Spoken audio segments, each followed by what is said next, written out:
Hey everyone. Welcome back. It's your host Ruby. I know it's been a while and I do want to say that I just had to take care of some health problems, but not to worry, I'm back and ready to continue our story. So, if you haven't already, go ahead and get your snacks, get your drink, sit back and relax, and remember, if you ever want to comment or write anything, suggest any other books or short stories or poems, don't hesitate to add your comment down below. Please like and subscribe. And we shall get to it. This is The Darkest Minds by Alexandra Bracken. Chapter 7. We reached Marlinton city limits at 7 o'clock in the morning, just as the sun decided to reappear from behind the thick layer of clouds. It colored the nearby trees a faint violet and glinted off the wall of mist that had gathered over the asphalt. By then, we had driven past several highway exits that were barricaded with junk, rails, or deserted cars, done up either by the National Guard to contain hostile towns and cities, or by the residents themselves to keep unwanted looters and visitors out of already hard-hit areas. The road itself, however, had been silent for hours on end, which meant that we were due for some sort of human interaction sooner or later. It came sooner, in the form of a red semi-truck. I scooted down in my seat as it whipped past us. It was headed clear in the opposite direction, but I had a perfect view of the gold swan painted on its side. "They're everywhere," Kate said, following my line of sight. That was probably a shipment to Thurman. It was the first true sign of life we'd seen in all of our driving, most likely because we were cruising down Dead Man's Highway in the middle of butt freaking nowhere. But that single truck was enough to scare Kate. "Get in the back seat," she said, "and stay down." I did as I was told.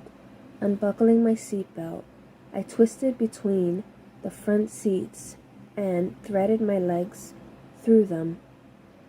Martin watched me with glassy eyes. At one point, I felt his hand slip against my arm, like he was trying to help me. I recoiled, slipping down in the space between the back seat and the front. My back was against the door, and my knees were against my chest, but we were still too close. When he grinned, it was enough to make my skin crawl. There were boys at Thurman, plenty of them in fact, but any activity that involved commingling of the sexes, whether that was eating together, sharing cabins, or even passing one another, on the way to the washrooms was strictly forbidden. The PSFs and camp controllers enforced the rule with the same level of severity they did with the kids who, however, intentionally or unintentionally used their abilities, which of course only drove everyone else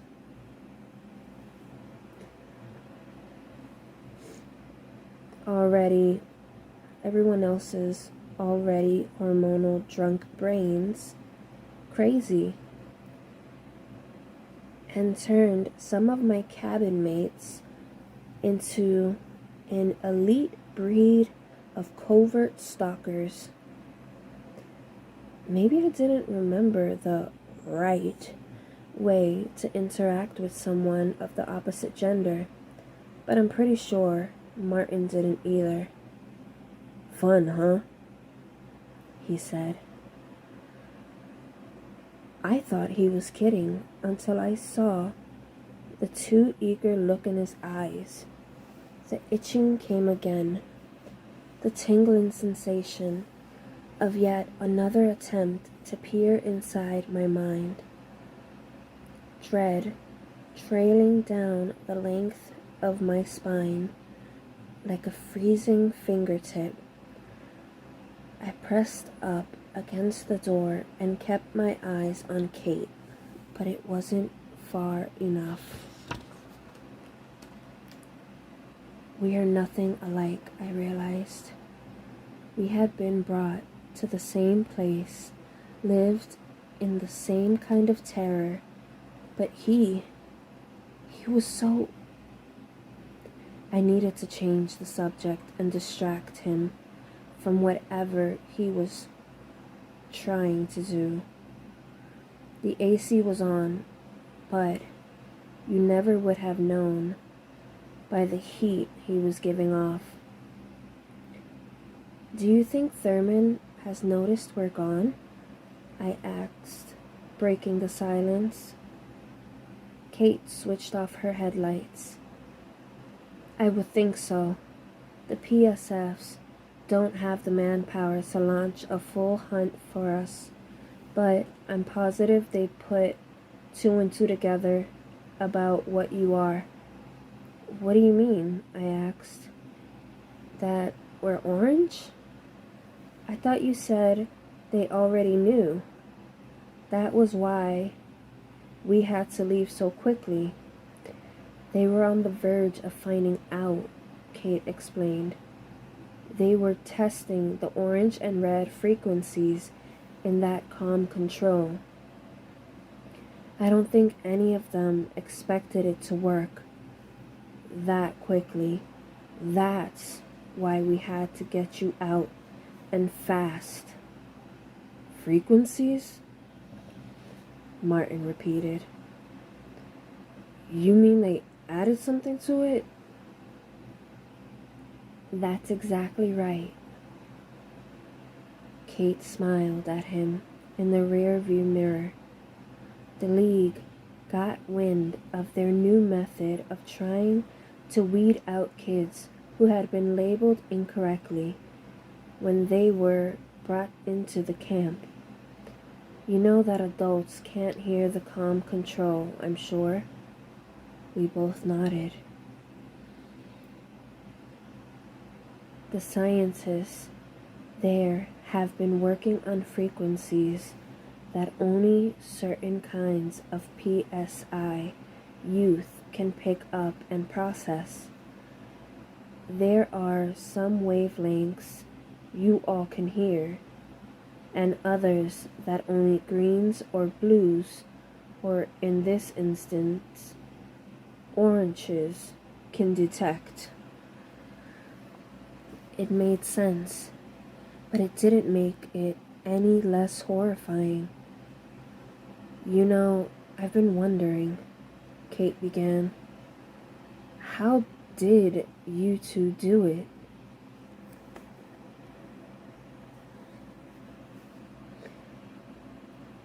You especially, Ruby. You went into that camp so young. So how did you get around their sorting? I just did, I said. I told the man who was supposed to run my tests that I was green. He listened. That's weak, Martin interrupted, looking right at me. You probably didn't even have to use your powers. I didn't like to think of them as powers. That seemed to imply that they were something to celebrate, and they were most definitely not.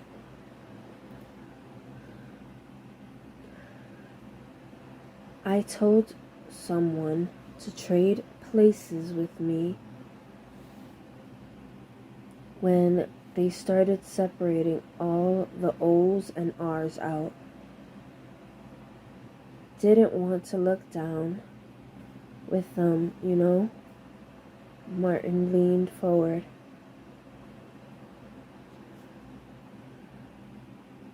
So, I took one of the new greens aside, who was about my age, and made him and that warden think he was me. Same for anyone else who asked. One by one. Cool, huh? The disgust coiled in my gut. He didn't feel sorry about doing any of this. That was clear. Maybe I had lied about what I was, but I hadn't damned another kid to do so. Was that what having control over your orange abilities turned you into? Some kind of monster? Someone who could do whatever you wanted because no one was capable of stopping you? Was that what being powerful was like? So, you can make people believe there's someone they're not, Kate said.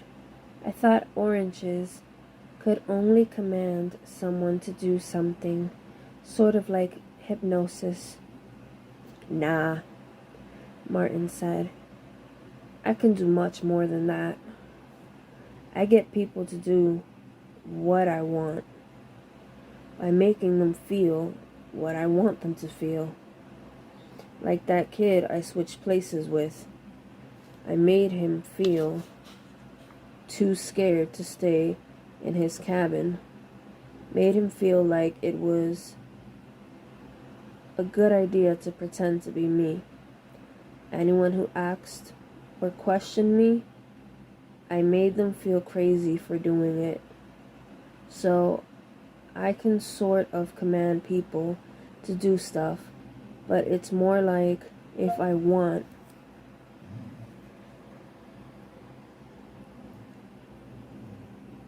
It's more like if I want someone to hurt someone else, I have to make him feel really, really pissed at the person I want him to attack. Huh? Kate said.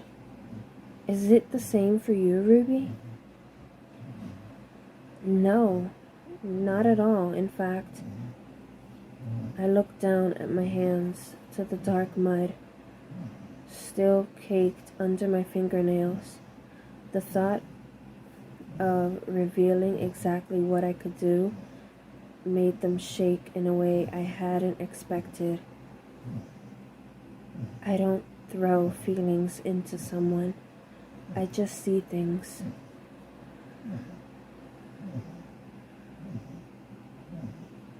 At least, as far as I knew. Wow. Wow. I know I keep saying this, but you two are really something amazing. I keep thinking of all the things you could do. how much how much help you'll be to us. Incredible.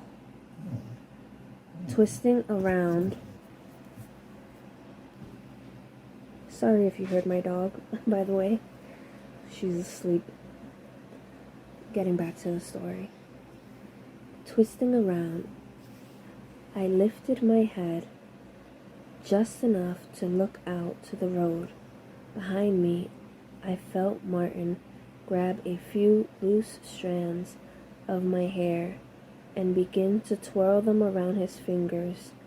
I could see the reflection of my round face in the rearview mirror, the big eyes that seemed almost sleepy, thick dark brows, full lips. I could see the revulsion slide over it. I shouldn't have, but I took the bait. Martin barely had time to brace himself before I whirled around and slapped that same clammy hand back down into his lap. My next breath caught in my throat. Do not touch me, I wanted to say. Don't think I won't break every single finger on that hand. But he was grinning at me, his tongue on his cold sore, his hand rising again. Only this time he wagged his fingers in my direction. Taunting, I leaned forward, ready to grab that same wrist to shut the pig down, cold, hard, and fast. But that was exactly what he wanted. The realization flowed thick and slow through me, inching its way to my guts. He wanted me to show him what I could do, to be willing to fuel my abilities with the same kind of viciousness pumping through him. I turned my back on him again, my fists tightening with his triumphant chuckles. Had the anger even been mine, or had he pushed it into me? Everything okay back there? Kate called over her shoulder. Hang on tight, we're almost there.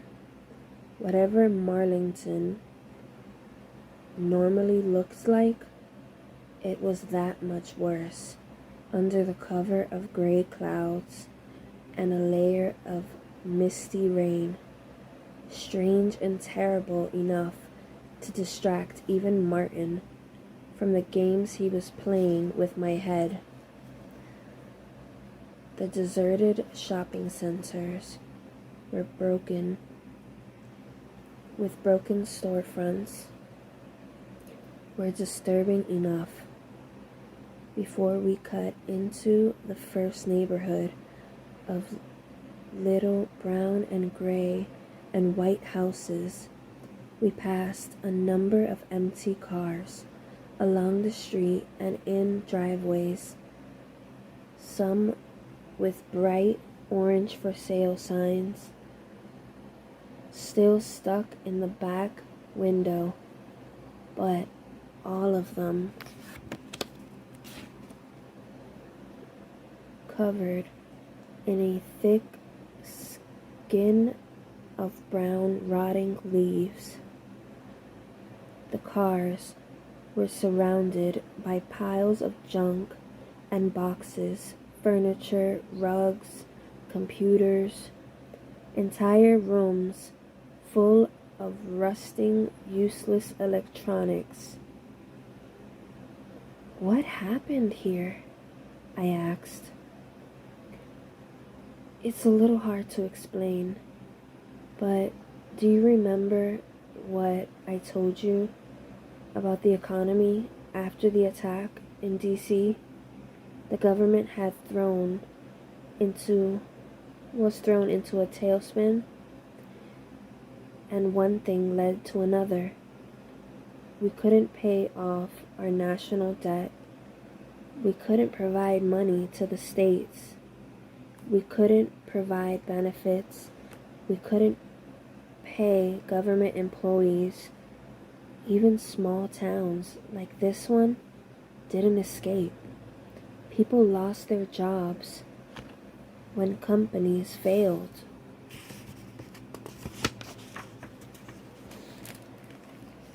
And then they lost their homes because they could no longer pay for them. The whole thing is terrible. But where is everyone?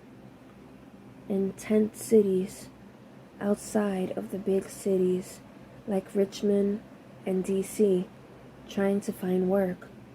A lot of people are trying to go west because they think there's going to be more work and food available. But, well, I imagine it'll be safer. There's a lot of looting and vigilante groups roaming around here. I was almost afraid to ask.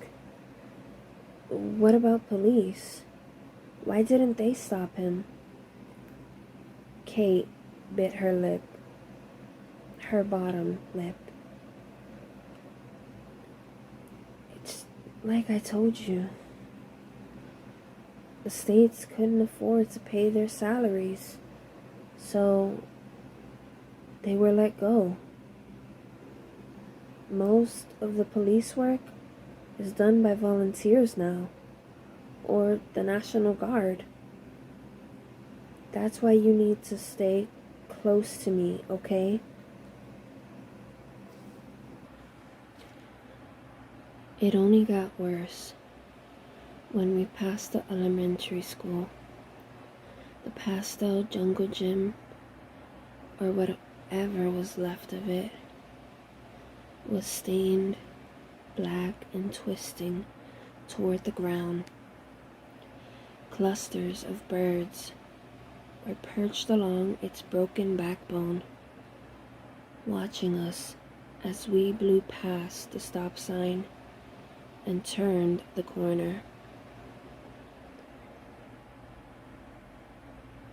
We passed what must have been once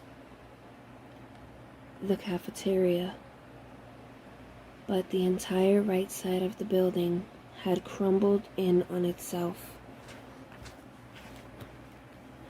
The rainbow mural of faces and suns painted on the other side of the building was visible, just beyond the tangled web of yellow police tape blocking off the wreckage. Someone planted a bomb in the cafeteria just before the first collection, Kate said. Set it off during lunchtime. The government? Martin pressed, but Kate didn't have an answer for him. She switched her blinker on as she made another right, signaling her turn to no one in particular. A city with no people. My breath fogged up the window as we left that neighborhood behind and sped toward another strip mall. We passed a Starbucks, a nail salon, a McDonald's, and another nail salon before Kate finally pulled into a gas station. I saw the other car immediately, a tan SUV, a kind I had never seen before. The man leaning against it wasn't pumping gas. That would have been impossible. All of the gas pumps were beaten in, their hoses and nozzles strewn across the concrete. Kate honked, but the man had already spotted us and was waving. He was young too. at least as young as Kate, with a small build and dark brown hair that fell over his forehead. As we got closer, the smile on his face bloomed into something brilliant, and I recognized him then as the man from Kate's thoughts, the one she had pictured in dazzling color and lights as we left Thurman. Kate barely had the car in park before she threw her door open and bolted straight for him. I heard her let out a sharp laugh as she threw her arms around his neck, knocking into him with so much force that the sunglasses flew off his face. Martin's sweaty palm touched the spot of where my neck met my shirt collar, giving me a light squeeze, and that was it for me. I pushed the car door open and stepped outside, whether Kate wanted me to or not. The air was damp with a thin mist of rain, brightening the trees and grass into an electric green. It clung to my lungs and hair, a relief after spending the last few hours confined with Martin, the mouth breather, who seemed to be coated with something perpetually sticky. They found Nora about a half hour after you left, the man said as I walked up. They sent 2 units after you. Did you run into any trouble? None. Kate had an arm around his middle, but I'm not surprised. They're stretched so thin right now. But where are your... Rob shook his head sharply, a shadow passing over his face. I couldn't get them out. Kate's whole body seemed to slump. Oh, I'm sorry. It's fine. Looks like you had more success than I did. Is she alright? Both of them turned to look at me. Ah, Rob, this is Ruby, she said. Ruby, this is Rob.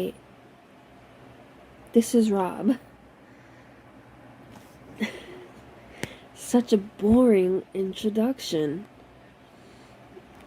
Rob clucked his tongue. They've been hiding the pretty ones at Thurman, I see. He held out his hand to me, a large palm, 5 fingers, hairy knuckles, normal. By the way I stared, you would have thought his skin was covered in scales. My hand stayed pressed flat against my thigh. I took a step closer to Kate. There wasn't a gun in his hand, or a knife, or a white noise machine, but I could see cuts and bruises, some fresh crisscross the back of his hand, crisscrossing the back of his hand, all the way to his wrist, where the angry red lines disappeared beneath the sleeves of his shirt. It was only when he pulled his hand back that I noticed a spray of small red spots on his right shirt cuff.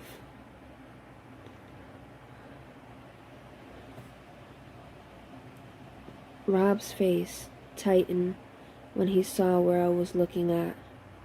That same hand disappeared behind Kate's back, tightening around her waist. Total heartbreaker, right? Kate glanced up at him. She'll be perfect for inside jobs. Who could say no to that face? An orange? Rob let out an appreciative whistle. Damn. People who valued oranges imagined that. Is Sarah all right? I pressed. Rob only looked confused.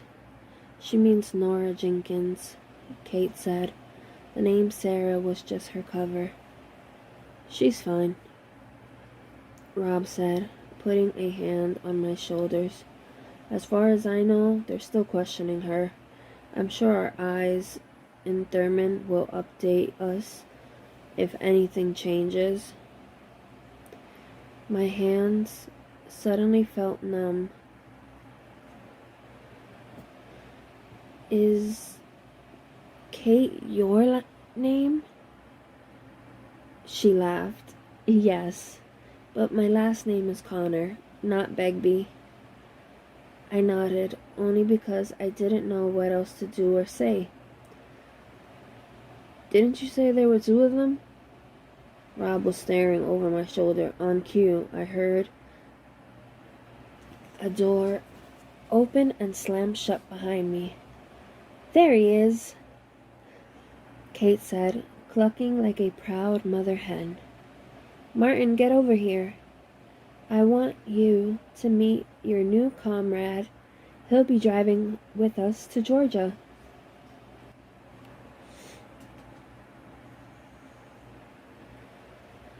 Martin strode up and took the man's hand before Rob had the chance to offer it.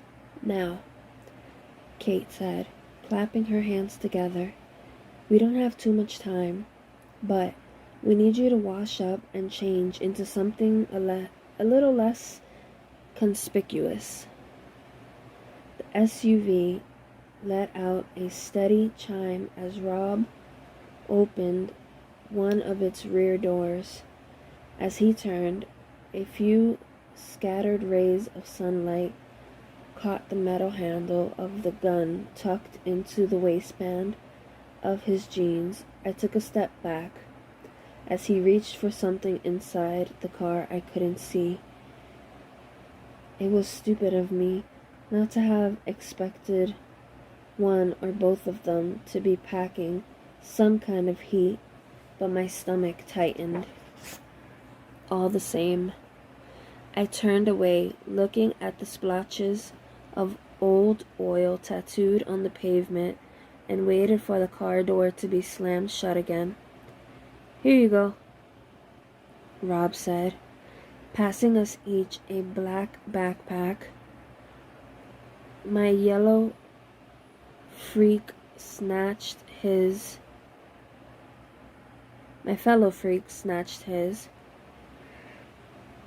checking its content like it was a party favor. It looks like the bathrooms in the station will have some running water. I wouldn't try drinking it though, Rob continued. There's a change of clothes and some necessities in there. Don't take a million years, but feel free to wash that camp off you. Wash Thurman off me? Rub it off like a splatter of mud?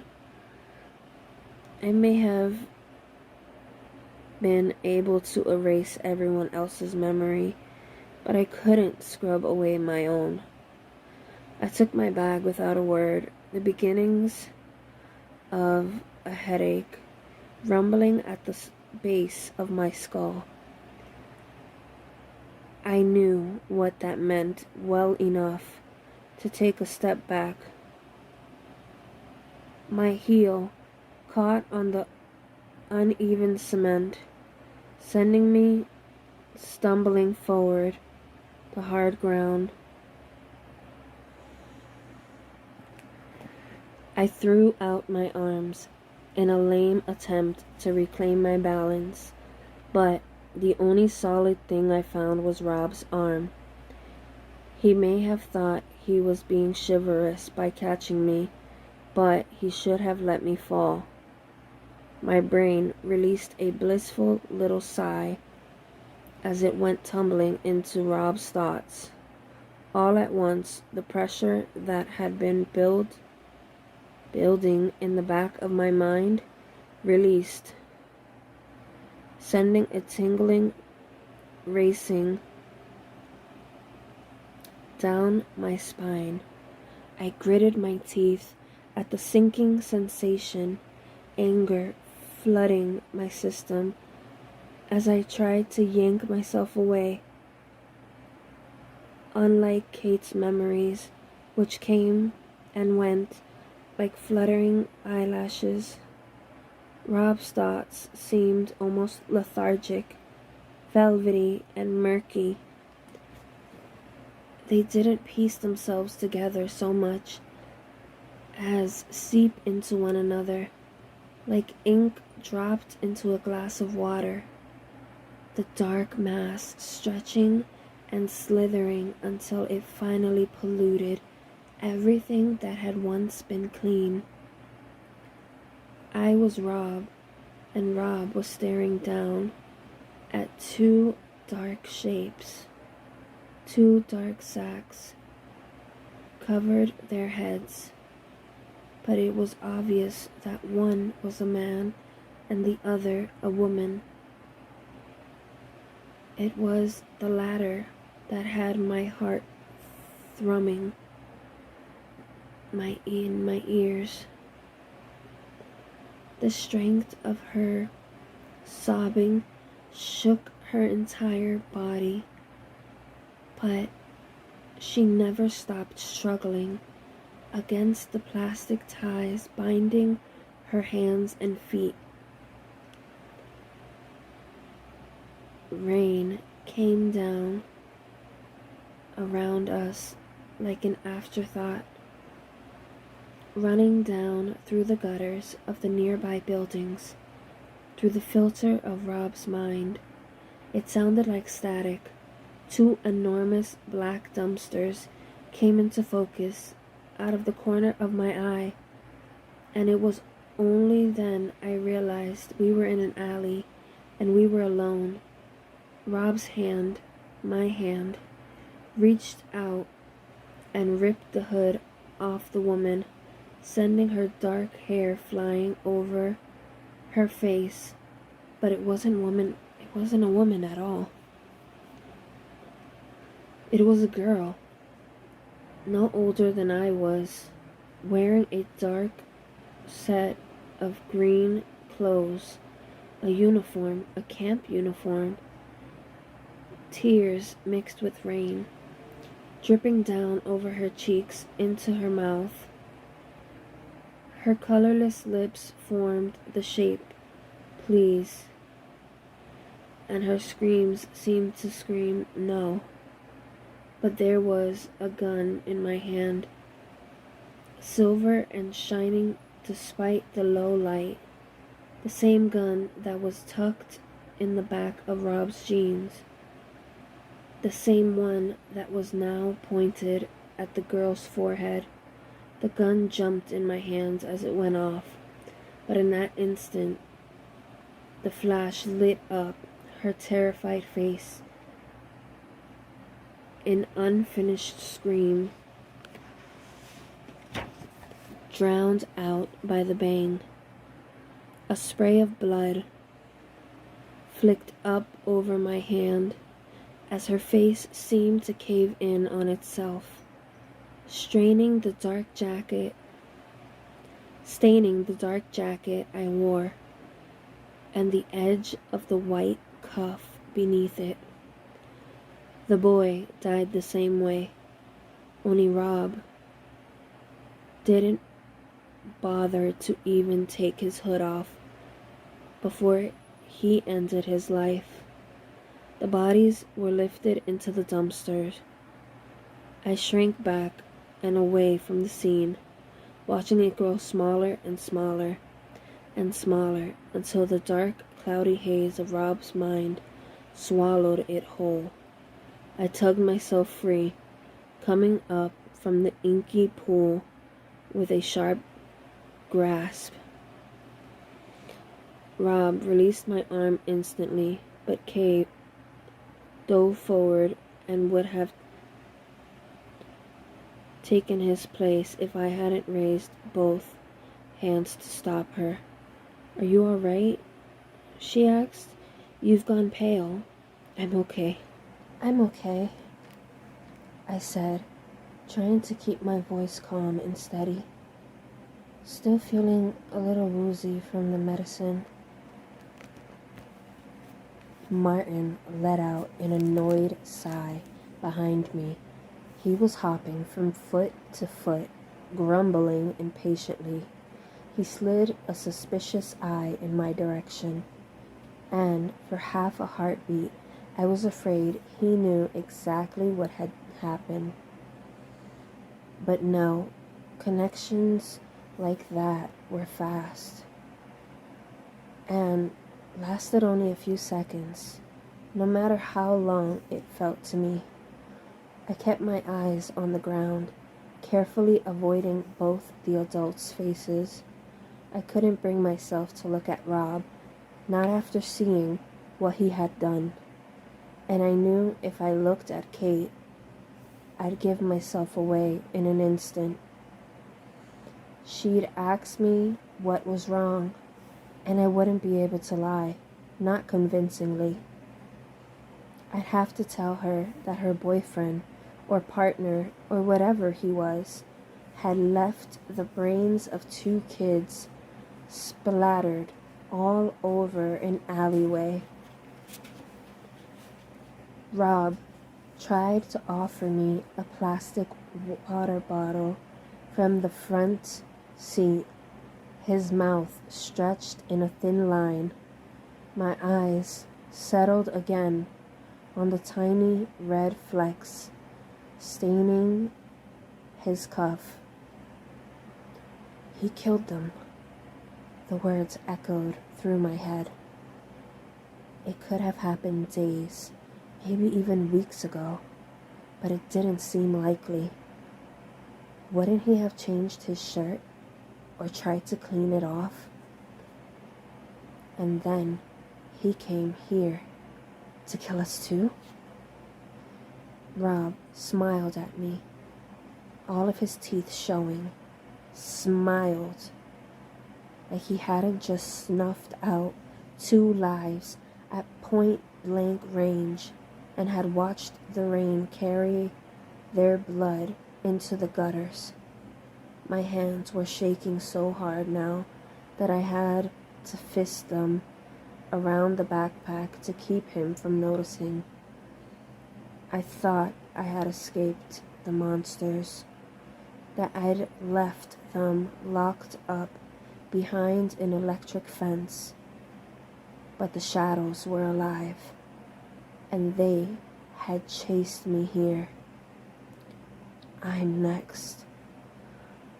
I swallowed the scream, working its way up my throat, and smiled right back at him, my insides twisting, because I had no doubt, not one single wisp of uncertainty, that if he knew what I had just seen, Kate would spend the next few days bleaching my blood out of his shirt too.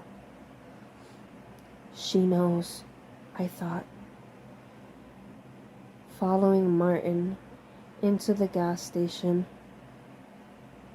Kate, who smelled like rosemary, who carried me down the hallway, who saved my life. She must know. And she kissed him anyway, The inside of the gas station looked like it had been ravaged by wild animals, and there was a fairly good chance that it had been. Muddy paw tracks in all shapes and sizes created dizzying patterns on the floor, cutting over sticky patches of red and brown to the shelves of the food.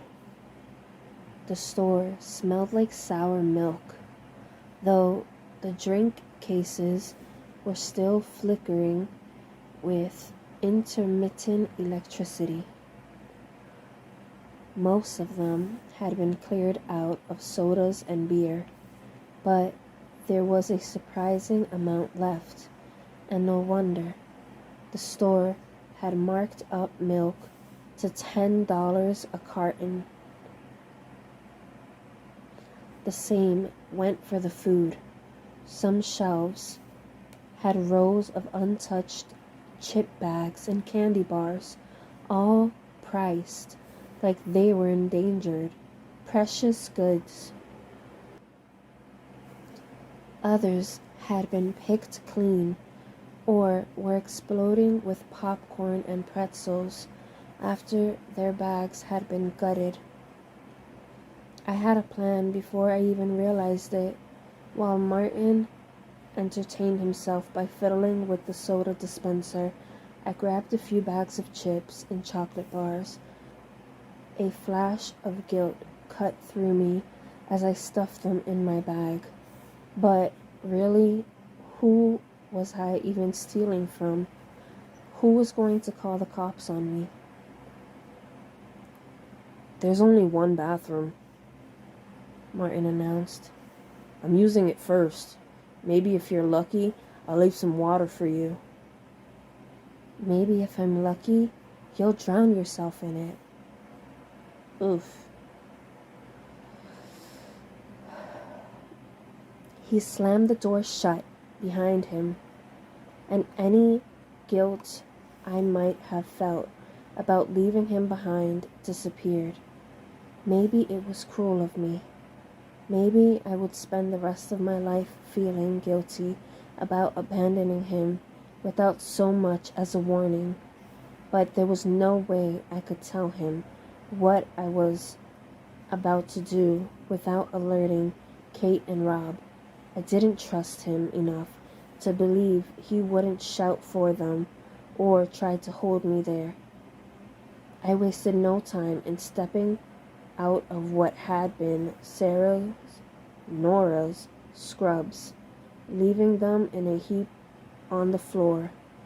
The uniform I was wearing under them was a dead giveaway to what I was, but the scrubs were too baggy to run in. I needed to get away fast. Martin must have turned the faucet up all the way because I could hear the water sputtering as I stepped around some of the broken glass from the store's big windows. I came around a shelf just in time to see Rob break away from kissing Kate. He patted around his pockets, his jacket pockets, and out came a cell phone. Whoever it was, he wasn't all that happy to be talking to them. After a minute, he threw the phone at Kate and moved to the driver's side of the car. She turned her back to me, spreading out what looked to be a map over the hood of the SUV. When Rob appeared again, he had a long black object tucked under one of his arms, and he was holding another by its barrel. Kate took the rifle from him without so much as even glancing at it and pulled its strap over her shoulder like it belonged there. I recognized them. Of course I did. Every PSF officer that walked the perimeter of the electric fence carried an M16 rifle, and I was sure every camp controller that watched us from high up on the tower had one within reach too.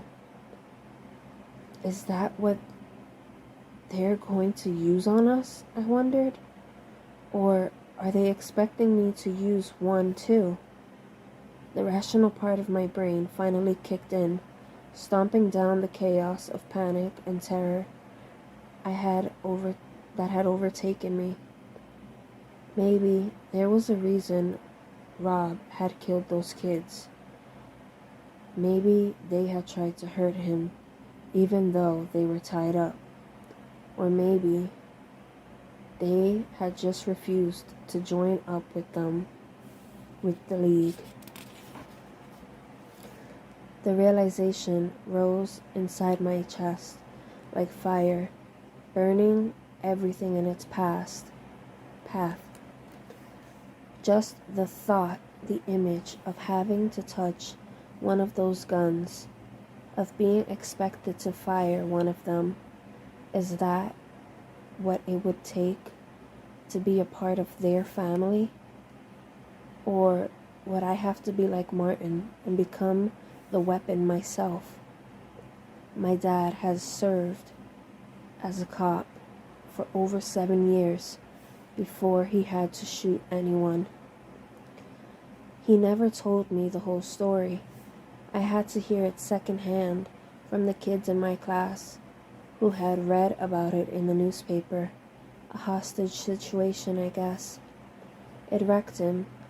Dad wouldn't come out of my parents' bedroom until Grams drove out from Virginia Beach to pick me up. When I came back home a few weeks later, he acted like nothing happened at all. I don't know what would force me to pick up a weapon like that, but it wasn't a group of strangers. I had to get out, get away, to where didn't matter. In that moment, I was a lot of things. Terrible things, but I didn't want to add murderer to that list.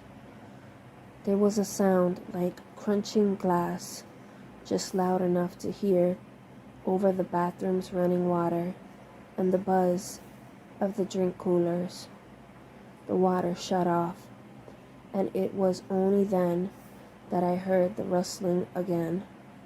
I whirled around just in time to see the door of employees only sign swing open and shut behind the low food shelves. A way out. I glanced back out the window one last time, making sure Kate and Rob still had their backs to me before bolting past the display of beef jerky and headed straight for that door. It's just a raccoon, I thought, or rats. Not for the first time in my short life, rats were preferable option to humans, but the crinkling came again, louder. And when I pushed the door open, I wasn't staring at a group of rats ravaging a bag of snack food. It was another kid. Ooh, and with that, we end chapter 7. Now, tune in next time for chapter 8. I am going to try to upload more frequently as well. Please leave in the comments if you would definitely like that. Instead of in every other few days. But yeah, definitely thank you for tuning in, and again, please give this video a like, and if you aren't subscribed already, please subscribe. I I would greatly appreciate it. And thank you for watching. Bye!